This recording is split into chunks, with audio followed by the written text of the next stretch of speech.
Fala, aluno redator, tudo bem com vocês? Eu estou aqui para mais uma aula super bacana e o assunto de hoje é língua, linguagem e fala. Tá a fim de aprender sobre um dos conteúdos mais importantes do Enem? Então fique aqui comigo e assiste essa aula super legal.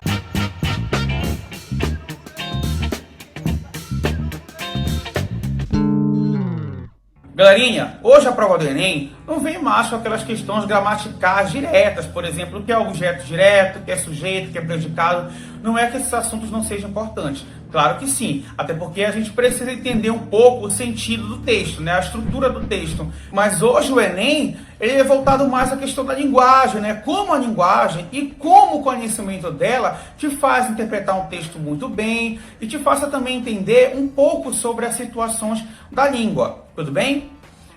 Tanto que, né, hoje o Enem é cheio de recursos, né? Cheio de recursos da linguagem, né? É tirinha, é linguagem verbal, linguagem não verbal, né? Então a prova do Enem, ela é de linguagens e não de língua.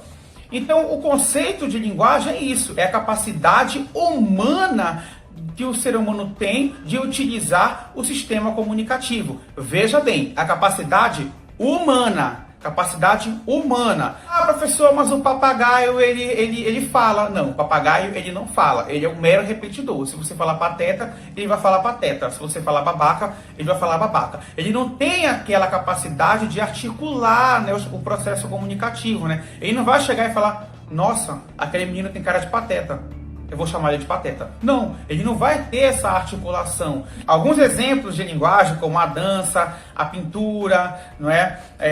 A dança é muito importante, até porque a gente tem a questão da educação física na nossa área. Por quê? Porque a linguagem corporal, galera, a linguagem corporal ela faz parte, né, do tipo de linguagem, né? O fato de você se comunicar pelo corpo por algum tipo de gesto já é um ato comunicativo, né? Falando em gesto, né, a Libras, ela também faz parte desse campo da linguagem. Por quê? Porque é a linguagem de sinais, não é verdade? E a linguagem de sinais, né, já vem, olha, de muito tempo, né? Na verdade, foi o primeiro momento, o primeiro registro, né, em termos de comunicação, foi os sinais, né? O pessoal se comunicava lá, sinais assim, era assim para baixo, mas chegou um momento que aquilo ficou muito pequeno, né? Os sinais ficou muito pequeno, né? Até porque se você tá falando aqui, ó, sinais aqui, tal, e você olhar para o lado, você já perdeu a comunicação, você já não vai entender mais o que teu emissor está querendo te passar, porque você perdeu o foco. Então, teve a questão do som, né? A questão sonora foi uma questão de necessidade, a questão do som foi uma necessidade que o ser humano teve. Logo depois veio a escrita, né? Porque foi o registro do momento da sua fala, e por aí vai. Então, a Libras, ela é um tipo de linguagem também. Claro que existem os tipos de linguagem. A linguagem verbal, a linguagem não verbal, a linguagem literária, a linguagem não literária. Eu vou destinar uma videoaula especialmente para esses quatro tipos de linguagem. Mas só para a gente passar por todas elas. A linguagem verbal é aquela que eu vou ter a palavra. Por exemplo, uma carta, um e-mail, né? Todos esses aí que envolvem palavras, eu vou chamar de linguagem verbal. Ou seja, o meu recurso é a palavra. Já a linguagem não verbal, não, a linguagem não verbal, o meu recurso é o som, é as imagens, é o corpo, né, que é a linguagem corporal. Já a linguagem literária, eu vou fazer com que o meu leitor se emocione, eu vou fazer com que o meu leitor tenha um pouco de reflexão sobre aquilo que ele está lendo, né? É um pouco mais subjetivo, né? E temos na linguagem literária a função poética, né, por ser cheia de recursos, né, estilísticos, né? Já a linguagem não literária, ela já é mais objetiva, ela é mais clara, porque a função dela é informatizar, noticiar. E nós temos a função referencial aí como a função comunicativa, né? Porque é uma linguagem objetiva e clara. Agora falando um pouco sobre língua, né, que é a nossa base linguística, a língua ela é um sistema de signos, sistema de códigos. Ou seja, professor, o que é esse sistema aí? Esse sistema quer dizer que é tudo muito organizado, nada é jogado. A construção da língua ela não é jogada, né? Ela é muito bem organizada. Se você tem fonema, você tem sons, é o sistema de sons. Se você tem forma, é o sistema de palavras. Ou seja, é um conjunto de frases e enunciados que são ali agregados para o uso da língua. Tudo bem? Ou seja, a língua ela é algo universal. Por quê? Porque é falada por um grupo de indivíduos usando aquela determinada língua, né? Por exemplo, aqui a gente fala a língua portuguesa, né? Lá na Inglaterra eles falam a língua inglesa. Então é a língua de um grupo de indivíduos. E essa língua, eles têm as ditas regras, né?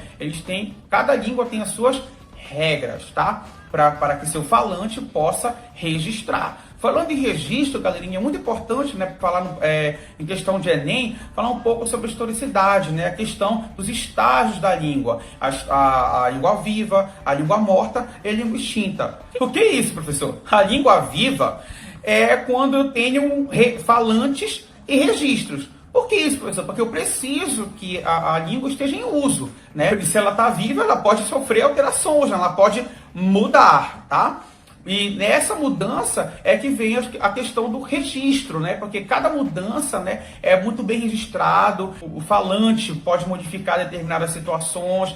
Se um grupo de pessoas em uma determinada região começar a falar uma palavra, essa palavra vai ser analisada, ela vai ser estudada, enfim, colocada no dicionário. Já a língua morta é aquela língua que apenas tem registro, né? Por exemplo, o latim. O latim já é uma língua morta, mas ela deu origem a outras línguas. Então, tem registro disso. Já a língua extinta é aquela que não se tem mais nem falante nem registro, não tem nada, né? Ah, professor, mas como uma língua extinta subir de estágio, por exemplo? Pode ser, por exemplo, se alguém encontrar um documento muito antigo, né? Então, esse documento encontrado vai passar por uma observação, por um estudo, né? Muito bem detalhado ali nas características, né? O contexto em que foi encontrado o documento, né? A região, qual era a língua falada antigamente nessa região. Então, vai ter um estudo para que esse documento seja dado como língua morta, tá? Então, para poder subir de estágio, ok? Mas para subir para a língua viva, não, tem que ter falante e registros, tudo bem? Depois de ter falado sobre os estágios da língua, o que seria a língua, é importante falar sobre os signos linguísticos, né? Já que a língua é um sistema de signos e de códigos, né? O que seriam esses signos linguísticos, né? Os signos linguísticos é a relação entre o corpo fonológico, que é o significante, e a significação, que é o meu significado, no caso, o conceito. Ah, professor, então uma palavra para pertencer a um idioma, ela tem que ter a relação entre os dois? Sim, ela precisa ter que ter a relação, ela precisa tem que ter o som e o significado para pertencer a determinado idioma. Por exemplo, uma palavra pertencer à língua portuguesa, ela precisa ter som e precisa ter conceito, precisa ter significante, precisa ter significados. Por exemplo, a palavra alobe, ela tem significante, né? Porque eu tenho um sistema sonoro aí, eu escuto cada fonema, né? Eu escuto o A, escuto o L, escuto o O, escuto o B, tranquilamente. Tudo bem? Agora, eu tenho certeza absoluta que essa palavra não tem significado, não tem conceito. Então, ela peca ali, no significado, tá? Mas ela tem significante. Agora, se eu colocar bola, agora sim, eu tenho significante, porque eu escuto, né, cada elemento, cada fonema, e eu tenho o significado, o conceito de bola. Tudo bem? Vamos para outro exemplo. Ó, vou colocar aí gato. Gato em português, né? Cat em inglês.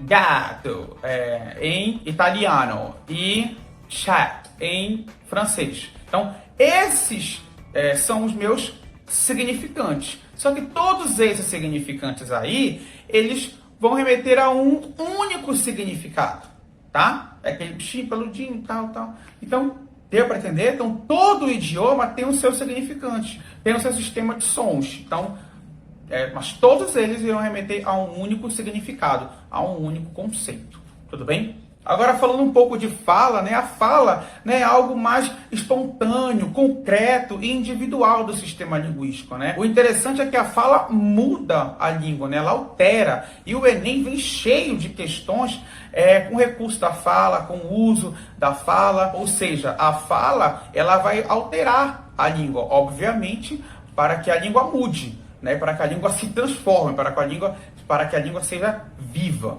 Tudo bem? Fala, ela tem muito isso, né? Ela é espontânea porque a gente fala, às vezes a gente nem pensa, né? Apenas sai as palavras de determinado contexto, né? De determinada situação que nós estamos inseridos. Diferente da escrita, né? Que temos que ter cuidado, né? A gente tem uma certa vigilância, tem que ter uma ordem ali, tudo bonitinho, tudo normatizado.